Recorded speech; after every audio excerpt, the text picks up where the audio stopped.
ॐ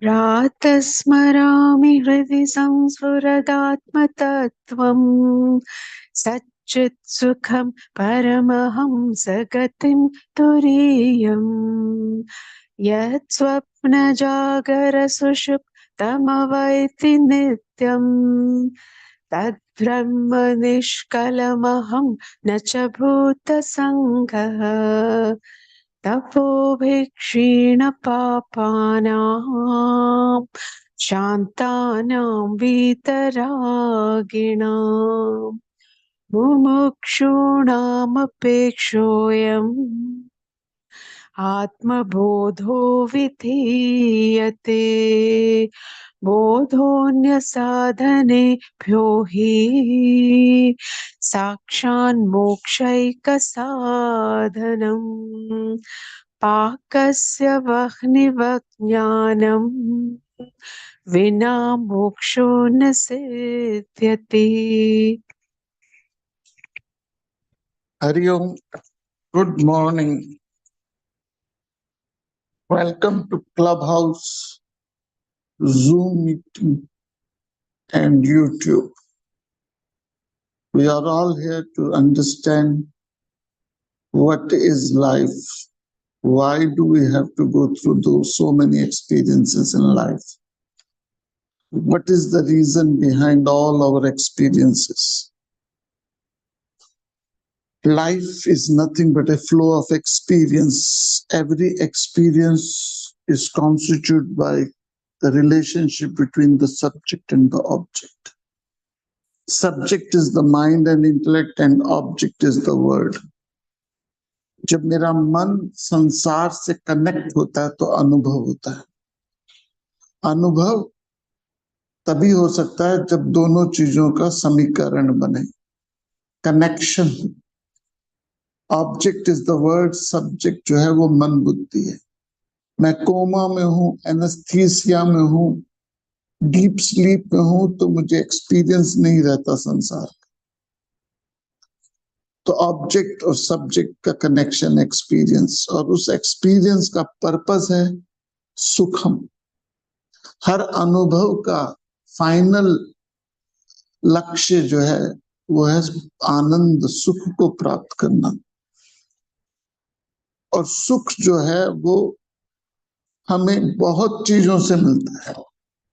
सुख हमें खाने से मिलता है, सुख हमें सूंघने से मिलता है, सुख हमें देखने से मिलता है, सुख हमें टच करने से मिलता है। सो हर अनुभव का जो सुख है वो कभी ना कभी आपकी मेरी लाइफ में आता है। लेकिन जिस सुख की हम यहाँ पे चर्चा कर रहे हैं वो है अध्यात्म सुख। सुख जो है वो हर आदमी ढूंढ रहा है। कोई खाने में सुख ढूंढ रहा है, कोई पीने में सुख ढूंढ रहा है, कोई ब्यूटी में सुख ढूंढ रहा है, कोई बच्चों में सुख ढूंढ रहा है, कोई ज्ञान में, संसारिक ज्ञान में सुख ढूंढ रहा है। ये सब सुख बढ़िया है, लेकिन जिस सुख की हम तलाश में हैं और हमारी प्रयास है वो है अध्यात्म सुख। और वो जिंदगी में तभी आता है जब आदमी अपनी डिजायर्स को कम कर लेता है। डिजायर को कम करना ही उसके अध्यात्म सुख की परिणति है, उसका फाइनल मकसद है। एक क्वेश्चन आया है कि वेदांता ट्रीटाइज में या गीता जी में कहीं किसी बुक में, वेदांता ट्रीटाइज में, the desire keep pursuing you to the return to your original self. एक लाइन है, मुझे एग्जैक्ट कहां से ली गई ये लाइन पता नहीं, लेकिन ये लाइन है, desire keep pressurising you to return to your spiritual original self. मकसद मतलब क्या है कि हमारे अंदर एक डिजायर है जो हमें प्रेशराइज करती है, और वो है to reach the real self. Now what the master is trying to tell us कि हर डिजायर जो भी है उसका फाइनल डेस्टिनेशन मोक्ष है। ये डिजायर आपको प्रेशराइज करती है, मोक्ष की डिजायर, कि आप अपनी लाइफ में स्पिरिचुअलिटी के लिए चलें। फॉर एग्जाम्पल, आप संतान में क्या ढूंढ रहे हो? आप संतान में क्या ढूंढ रहे हो? आप पति में क्या ढूंढ रहे हो? मकान में क्या ढूंढ रहे हो? आप जॉब में क्या ढूंढ रहे हो? डिजायर, यू से I want a wife, you just don't want a wife, you want a wife जो आपकी क्या करे? प्यार करे। It's not just you want a wife जो आपसे प्यार करे, आप वो वाइफ चाहते हो जो प्यार करे और जो केयर करे। आप सिर्फ वही वाइफ नहीं चाहते जो प्यार करे और केयर करे, आप वो वाइफ चाहते हो जो प्यार करे, केयर करे, सुंदर हो। आप सिर्फ वही वाइफ नहीं चाहते जो प्यार करे, केयर करे, सुंदर हो, आप वो चाहते हो जो प्यार करे, केयर करे, सुंदर हो और संतान को मुझे सुख दे। आप वो वाइफ नहीं चाहते जो सिर्फ प्यार करे, सुंदर हो, आज्ञाकारी हो और संतान का सुख दे। आप वो चाहते हो जो आपसे ज्यादा आपकी परिवार की केयर करे, आपके माँ बाप की केयर करे। So what is that you are seeking in your wife? You are seeking absolute happiness. आप क्या ढूंढ रहे हो संतान में? आप संतान में क्या चाहते हो?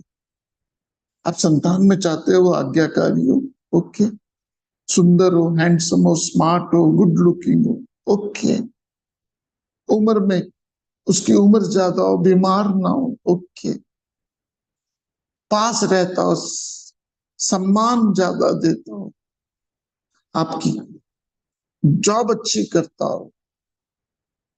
What is that you are seeking in your husband or in your kids? आप अपनी नौकरी में क्या चाहते हो? क्या ढूंढ रहे हो नौकरी में? आप नौकरी में ढूंढ रहे हो जो आपको अच्छी सैलरी दे, घर के पास हो, बॉस ठीक हो, एनवायरनमेंट अच्छा हो, प्रमोशन हो, ग्रोथ हो, इत्यादि इत्यादि। अब मकान में क्या ढूंढ रहे हो? So I can go on and on and on and on. तो असल में हम सब भगवान ढूंढ रहे हैं। असल में we are all seeking ultimate absolute happiness, we are seeking infinite happiness. और वो जो इन्फिनिट हैप्पीनेस की जो डिजायर है वो कभी भी आपको फाइनाइट हैप्पीनेस में टिकने नहीं देगी। सिमिलरली जो परमात्मा जो इन्फिनिट डिजायर है वो आपको फाइनाइट डिजायर में कभी सुख नहीं देगी। So you may become the richest man of the world, the richest man of the world want more riches, the most beautiful person wants more beauty, more intelligent person want more knowledge. So संसार में कभी भी आपको तृप्ति नहीं है, क्योंकि वो वहां है नहीं जहां ढूंढ रहे हो। तो हमारे अंदर है क्या? परमात्मा, सुख को। और वो सुख को प्राप्त करने की जो आपने ललक है, तपस्या है, प्रयास है, वो आपको कभी भी संसार के सुख में शांति नहीं देगी। प्रेशराइजिंग, तो वो आपको हमेशा क्या करेगी? एक प्रेशराइज करेगी, और जिसमें आप तभी तृप्त होंगे जब आप अपने वास्तविक स्वरूप को पहुंचेंगे। एंड दैट, तो अनुभव धारा है संसार का नाम। और उस अनुभव धारा में दो चीजों से संबंध है, एक संसार से और एक व्यक्ति से, एक वस्तुओं से और व्यक्ति से। वस्तु ऑब्जेक्ट्स हैं, बीइंग्स, और इंडिविजुअल सब्जेक्ट है। और ऑब्जेक्ट को आप जितना मर्जी भागते रहो, भागते रहो, भागते रहो, आपको तृप्ति नहीं मिलेगी। राइट? आज से 40 साल पहले बोलता मैं आपको कि आपके पास इतनी तनख्वाह हो जाएगी जितनी आज आपके पास है। आज से 40 साल पहले यदि मैं आपको बोलता कि आपकी पेंशन इतनी हो जाएगी जितनी आज आपके पास है, तो आप मानते नहीं मेरी बात। आप कहते बकवास मत करो, बेचा मजाक मत करो। लेकिन आज आपके पास वो चीजें हैं जो आज से 50 साल पहले आपने इमेजिन नहीं करी थी। सो बहुत सी दुनिया देखी आपने, बहुत से अनुभव किए। कोई बच्चे तो हो नहीं आप, कोई आप ऐसे व्यक्ति तो है नहीं जो रोटी को रोची कहते हैं। आप ऐसे को तो व्यक्ति हो नहीं जो रोटी को ओची कहते हैं। अपने दुनिया देखिए, अनुभव है, बच्चे हैं, मकान बनाए, घर बनाए, शादियां करिए, फैमिलीज बढ़ाइए। कोई दूध बुध दूध में पीते हुए बच्चे तो हो नहीं कि जो अभी कुक से निकले हो। इतने अनुभव के बाद भी यदि आप संसार के सुखों के पीछे भाग रहे हो, तो उसको शंकराचार्य ने मूढ़ मते कहा। यदि जिसने अनुभव नहीं किया हो, छोटा सा बच्चा, टीनेजर, संसार के सुखों के पीछे लुल्लु लुल्लु पुल्लु पुल्लु कर रहा है, तो हम समझ सकते हैं यार ठीक है, बाला है। लेकिन हम तो खेले खिलाए लोग हैं, घाट घाट का पानी पिया हमने, अनुभव का बहुत बड़ा भंडार है हमारे पास। लेकिन फिर भी हम अभी भी अठन्नी चोनियों के पीछे भाग रहे हैं, तो इससे बड़ी तो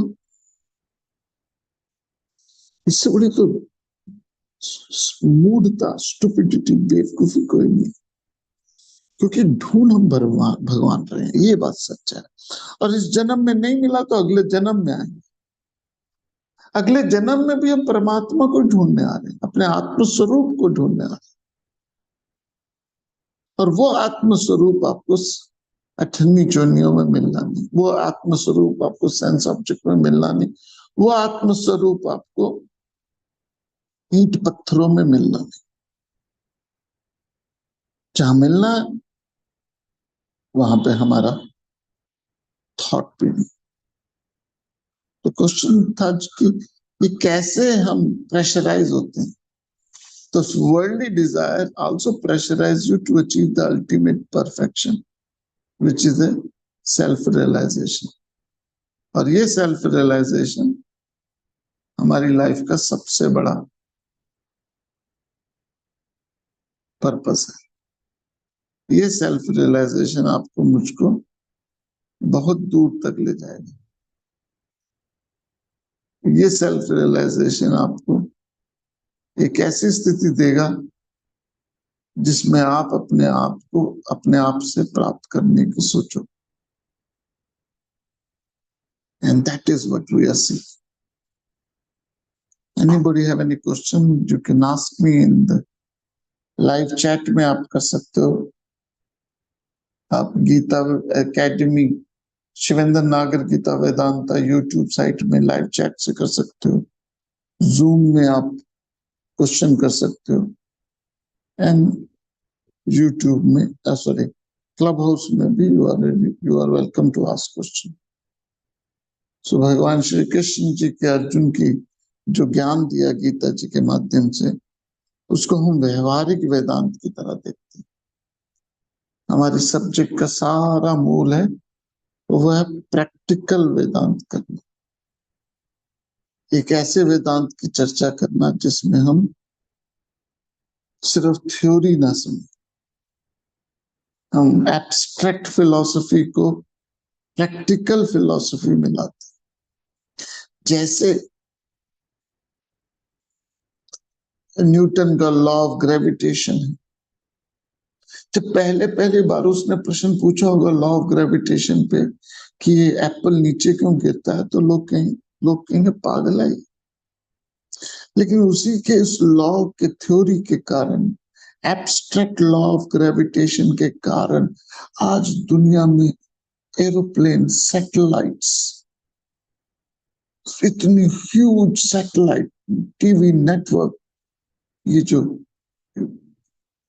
केबल, ये जो सैटेलाइट टेलीविजन, ये जो इतने सैटेलाइट्स निकले ऊपर, because of they understood the law of gravitation. तो किसी ने एक थियोलॉजी निकाली कम्युनिज्म की, सोशलिज्म की, पूरी दुनिया को चेंज कर दिया। किसी ने थ्योरी निकाली water boils in a particular point, उससे पूरी सृष्टि बदल गई। सो हम जो एब्स्ट्रैक्ट थ्योरीज पे चर्चा करते हैं, उसका व्यवहारिक पक्ष जरूर होना चाहिए। यदि उसका व्यवहारिक पक्ष नहीं देते हम,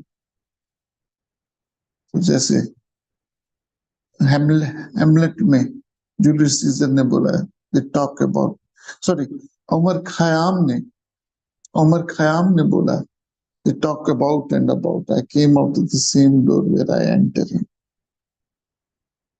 सो प्लीज, अध्यात्म को आप जीवन का व्यवहारिक वेदांत बनाइए। अध्यात्म को आप जीवन का एक ऐसा पल बनाइए जिसमें आप, मैथमेटिक्स बहुत अच्छा सब्जेक्ट है, लेकिन वो सब्जेक्ट, उसका व्यवहारिक पहलू कितना है, उसका प्रैक्टिकल अप्रोच कितनी है। आपने 12वीं तक मैथमेटिक्स पढ़ी, ट्रिग्नोमेट्री पढ़ी, अर्थमेट्रिक पढ़ी, पता नहीं क्या क्या पढ़ा, लेकिन उसका जो प्रैक्टिकल अप्रोच आप और मैं यूज करते हैं, वो सिर्फ गुणा, भाग और जमा है और परसेंटेज है। उसका जो प्रैक्टिकल हमारा पहुंच है, वो तो बहुत छोटी है। क्यों? क्योंकि हमने उसको पूरी तरह से धरातल में नहीं लिया। लेकिन ये जो टेबल बनी है, ये जो कमरा बना हुआ है, ये जो घर बना हुआ है, इट्स ऑल मैथमेटिक्स। ये जो, जिस टेबल पे बैठ के मैं बोल रहा हूँ, जिस कमरे में बैठ के मैं बोल रहा हूँ, जिस घर में बैठ के बोल रहा हूँ, it's nothing but a mathematics की प्रैक्टिकल अप्रोच है। You ask A mathematician, he see everything in mathematics. इस जो सामने अलमारी है, it's a mathematics, nothing more nothing less. वो थ्योरी को प्रैक्टिकल करता है। हमारे एक फिजिक्स के प्रोफेसर थे, वो फिजिक्स के प्रोफेसर थे, वो हर जगह फिजिक्स देखते थे, वो हर जगह उन्हें फिजिक्स नजर आती थी। वो मुझे ऐसी ऐसी बातें बताई उन्होंने फिजिक्स से कि मैं हैरान हो गया। मैं हैरान हो गया कि वो कैसे बोल रहे हैं। He was the head of the department of physics in university, और उनकी बेटी हेटेड फिजिक्स। उनकी एक ही बेटी थी और उसको फिजिक्स बिल्कुल पसंद नहीं, और उनका सबसे बड़ा गम यही था, उनका सबसे बड़ा गम यही था कि मेरी बेटी को फिजिक्स क्यों नहीं पढ़ रही। कहती, मैंने इतने बच्चों को फिजिक्स पढ़ा दी, मैंने दुनिया भर में जाके, he was in London also sometime, दुनिया भर के बच्चों को मैंने फिजिक्स पढ़ाई, I created interest in physics, लेकिन उनका सबसे बड़ा गम था कि मैं अपनी इकलौती बेटी, बेटा था नहीं उनका, उसको फिजिक्स क्यों नहीं पढ़ा पाया, उसको फिजिक्स का क्यों नहीं मैं चस्का दे पाया। तो क्या कर सकते हैं? ऐसे बहुत से लोग हैं जो, जिनकी लाइफ ही एक सब्जेक्ट पे चलती है, एंड उसका व्यवहारिक पहलू देखते हैं वो। तो शायद ऐसे बच्चे हमारी अटैचमेंट को तोड़ने आते, हमारी अहंकार को तोड़ने आते, कि भैया तू धरातल में रहे, अपने आप को आकाश में मत उड़ा। सो जो मैथमेटिशियन है, वो हर चीज को मैथमेटिक्स की तरह देखता है, क्योंकि वो व्यवहारिक mathematician. Swami Ramtirth ji was a mathematician, और उस मैथमेटिक्स में वो हर चीज में मैथमेटिक्स लाते थे। वेदांता एंड मैथमेटिक्स लाए। मेरे गुरुजी क्रिकेट के शौकीन थे।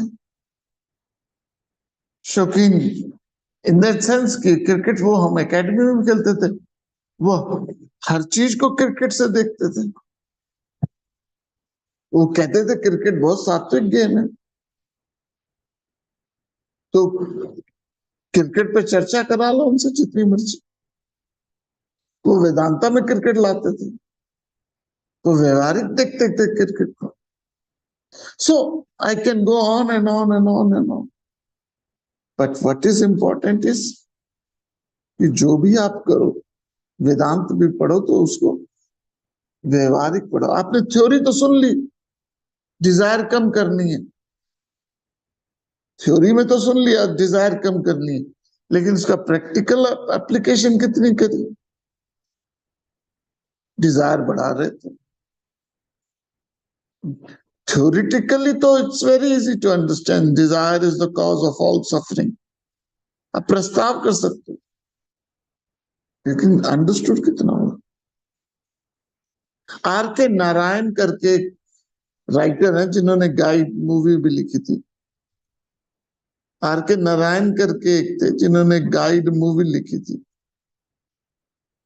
उन्होंने जब बचपन में स्कूल में गए वो, तो जो किताबें आती थी वो लंदन से आती थी। प्री इंडिपेंडेंस की बात है ये। जो किताबें आती थी वो लंदन से आती थी। तो लंदन की बुक्स में लिखा था A for apple pie, B for bite it, C for cut it. R K Narayan की माई इंग्लिश इन स्कूल करके एक स्टोरी है।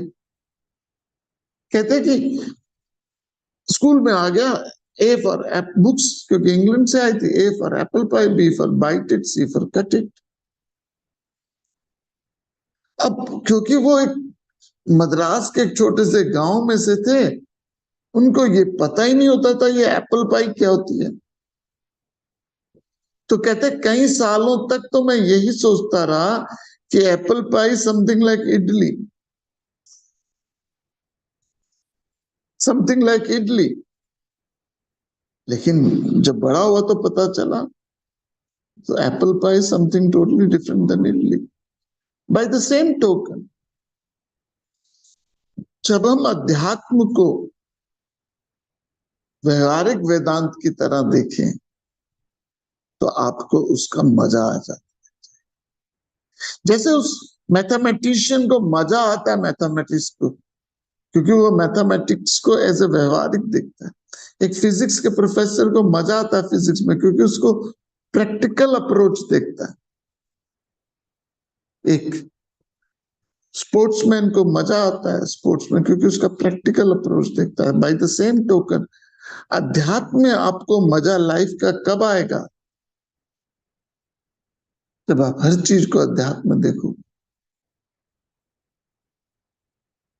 There is a divinity which shapes my hand. When you read the books in the brooks, sermon in the stone, whisper in the wind, William Shakespeare ने बोला है। When you read the books in the brooks, sermon in the stone, whisper in the winds. जब आप पत्थरों में प्रकृति देखोगे, जब आप हवा में परमात्मा को देखोगे, जब आप ब्रुक्स में बुक्स को देखो, सो दृष्टि में अध्यात्म बसे।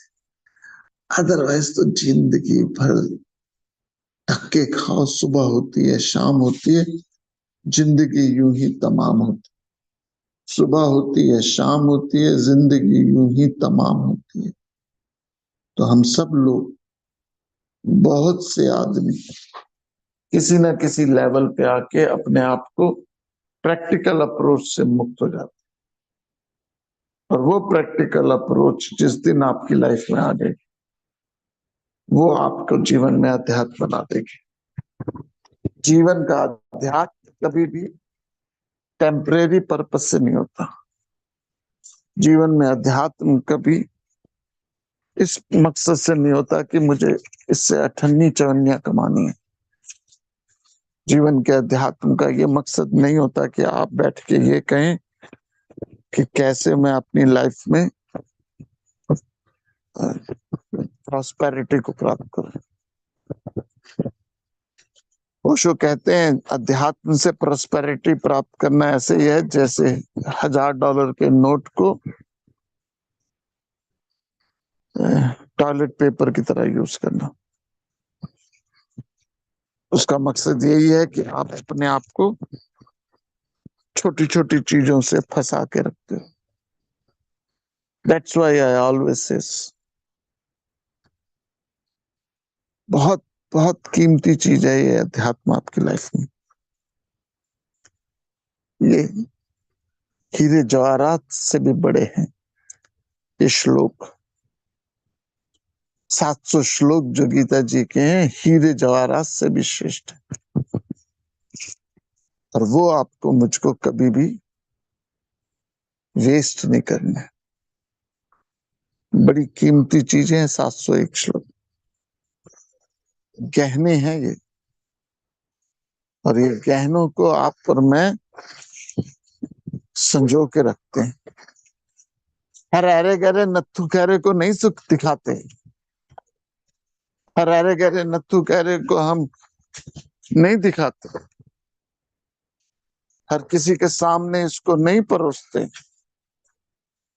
क्यों? क्योंकि ये बहुत ही सुंदर आभूषण है।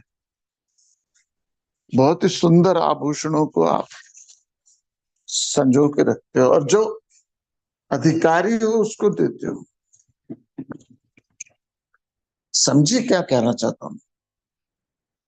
आपके पास बहुत एक्सपेंसिव शॉल है, आप अपने मरने के बाद उस शॉल को किसको गिफ्ट देके जाओगे?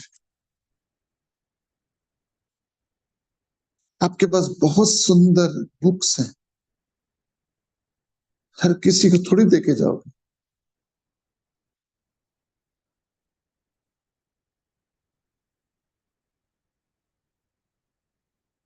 सो कभी ना कभी आपको ये बात बहुत गहरी से समझनी पड़ेगी।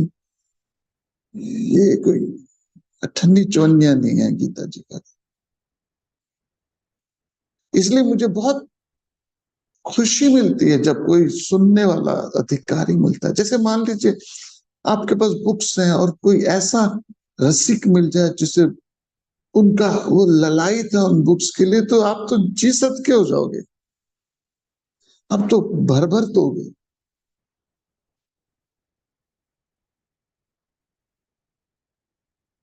एक क्वेश्चन है, मैं पढ़ता हूं। मैं क्वेश्चन है क्या है? माइंड गॉड गिफ्ट होता है, सभी आप जैसे नहीं हो सकते। मैं 2005 से आपसे अटैच हूं पर घर में पर अटैच हूं पर घर में है कर कैसे ज्ञानी बने। घर में रहकर कोई कैसे ज्ञानी बने? ये सुन सुन के बनेंगे, करत करत अभ्यास के। करत करत अभ्यास के जड़मति हो सुजान। कंटिन्यू करो, गीता जी पढ़ो, रोज पढ़ो, 45 मिनट सुनते जाओ, इंटेलेक्ट स्ट्रांग होगा। और मार्केट में कोई खराब आदमी थोड़ी होता है जी। सड़क पे आप ड्राइव कर रहे हो, कोई के कुछ बोल के चला जाए, यू डोंट केयर। घर में ही होते हैं राक्षस, असुर, राक्षस, शैतान। मार्केट में थोड़ी कोई होता है जी। उसको तो आप तेल चो के लाते हो। तेल चोना कहते हैं ना, पंजाबी में कहते हैं तेल चोना। जब कोई घर में बहुत बड़ा मेहमान आता है तो घर के बाहर आप क्या करते हो? तो घर के शैतान को भी आप कैसे लाते? तेल चो के लाते हो। और फिर वो आके क्या करता है, करती है, हम सबको पता है। तो शैतान है। लेकिन ये हीरे जवाहरात मत वेस्ट करो प्लीज। तो रोज हम आधा घंटा जो बैठते हैं वो इसीलिए बैठते हैं कि मेरे पास बहुत खजाना है विचारों और मैं लुटाना चाहता हूं, लेकिन उसको दूं जिसको अधिकारी, उसको दूं जो उसको उसका रसिक हो। और जब रसिक लोग मिल जाए तो उससे